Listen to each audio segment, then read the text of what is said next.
Muna Maxamuud Maxamed waa hooyo ay ka tahriibtay inan ay dhashay oo agoon ah muddooyin sannado ka badanna waxay gacanta ugu jirtay kooxo magafayaal ah oo mar kasta garaaca dhaawacyo halisna gaadhsiiyey jidhkeeda isla mar ahaantaana lacago badan oo ay weydiiyeen hooyadood oo danyar ah oo aan awoodin lacagaha ayaa xaraashtay wixii ay hanti lahayd markii ay bixisay se waxaa dhacday inay qolooyin kala qabsadaan weydiiyaanna lacag ka badan tii ay markii hore dirqiga ku bixisay waana tan hooyo Muna oo ka sheekaynaysa arrinta xanuunka badan ee inanteeda haysata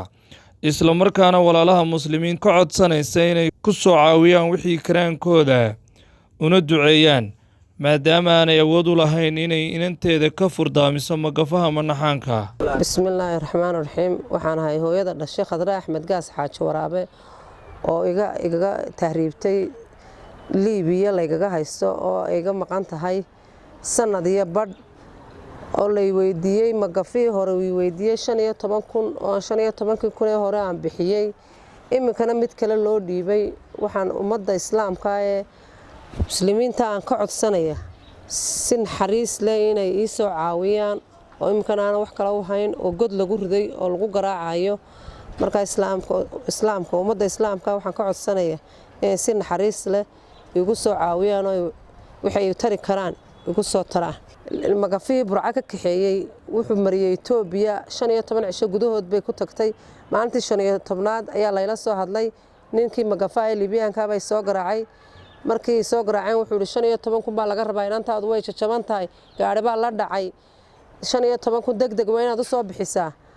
waxaan ku ma hayo waa agoon waxay hayaa ma jirto silciyo balanbal iyo bayhoof baan ku soo koriyay waxba ka dayn meena hadalka iyo wararka ma joogno buu lacagta soo dhameystir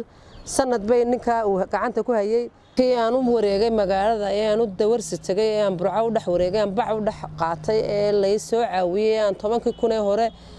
uu aan bixiyay ee aan ku inantii waayay ii soo celi waaniga lacagtaada ku dhameystiran silca ku dhameystiray ee ummadda dhex maray ayuu haddana wuxuu u gudbiyay nin kale oo magafa ayuu gacanta ka galiyay wuxuu iga doonayaa ninkii kale magafiina 10,000 oo dollar oo kale ayuu yiri soo dir halka god buu ku riday halkaas ku garaacaya islaamka ilaahay waxaan ka codsanayaa in ay soo caawiyaan ummadda islaamka ee dal iyo dibad wixii joogaba waxa inanta yar waa jirkeedu uu dilan yahay nabaray jirkeedu ku yaala oo timihii waa ka dhukuray waa dilan tahay nabara waaweyn oo aad arki doontaan oo sawiradeedu muuqaal igu soo diray ayaa ku yaala jirkeeda meel kasta baabacoon lugaha bawdiyaha meel aan nabara ku oolin ma jirto iyadoo ay dilayo godka ku jirtana wuu ii soo diro muuqaala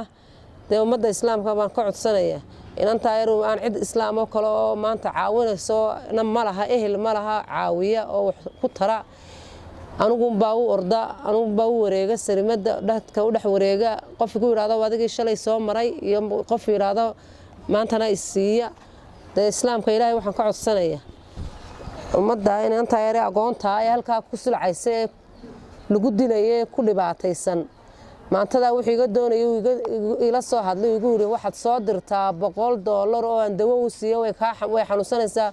$100 soo dir haddaad $100 soo dir weydana